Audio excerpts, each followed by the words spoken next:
سر میں نے آپ سے سوال پوچھنا تھا کہ جاپان میں جو ہیں سب لوگ جو بھی میرے اسکول میں ان کو اتنا وہ نہیں ہے کہ دین پہ عمل کریں، اور جو بھی ہم باتیں کرتے ہیں وہ اس وقت سن لیتے ہیں لیکن بس اسی وقت ہی، باقی کوئی دلچسپی نہیں لیتے. تو آپ مجھے گائیڈ کریں کہ کس طرح ان کو تبلیغ کرنی چاہیے. جاپان میں دنیا میں ہر جگہ یہ حال ہو چکا ہے کہ مادیت زیادہ ہو چکی ہے، ہاں، دنیا داری کے پیچھے لوگ زیادہ ہیں، اور جاپان میں تو ویسے ہی دوڑ لگی ہوئی ہے. ٹھیک، تو اس لیے مذہب سے دلچسپی کوئی نہیں رہی. ایک روایتی مذہب رہ گیا کہ ہاں ہم یہ ہے، نہیں تو باقی نہ کوئی عبادت سے دلچسپی ہے نہ مذہب سے.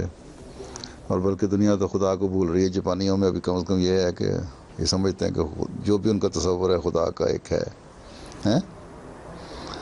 تو اس لیے ایسا ایسا ان کو یہ قائل کرو کہ مذہب اللہ تعالیٰ کوئی چیز ہے، اور جب اللہ ہے تو اللہ چاہتا ہے کہ اس کے بندے اس کی طرف جھکیں، اس کی طرف آئیں، ہیں، تاکہ اس زندگی کے بعد بھی ایک زندگی کا تصور ہے اسلام میں. اس پہ ڈسکس کرو کہ زندگی کے بعد ایک زندگی ہے، جب بعد کی زندگی ہے جو ہمیشہ رہنے والی ہے، اور اس میں ہمیں بدلے ملنے ہیں، اس میں جزا سزا ہونی ہے، ریوارڈ ہونا ہے. تو ہمیں پھر اس کے لیے کچھ کوشش کرنی چاہیے اس دنیا میں. تو ایسا ایسا مذہب کی اہمیت اور خدا تعالیٰ کے وجود کی اہمیت بتاؤ پہلے، پھر احمدیت کی باتیں ہوں گی.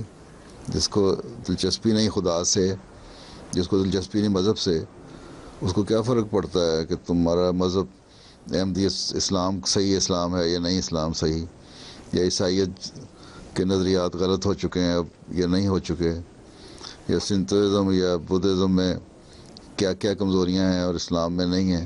اس سے تو کوئی غرض نہیں ان کو. پہلے ان کو یہ بتاؤ کہ اللہ ہے اور اللہ کیا چاہتا ہے، اور مذہب کی ضرورت کیوں ہے، اور اس زندگی کے بعد کی زندگی بھی ہے کہ نہیں ہے. ٹھیک ہے، لمبا عرصہ لگے گا، ہمت سے کام لو، انشاءاللہ ٹھیک ہو جائے گا.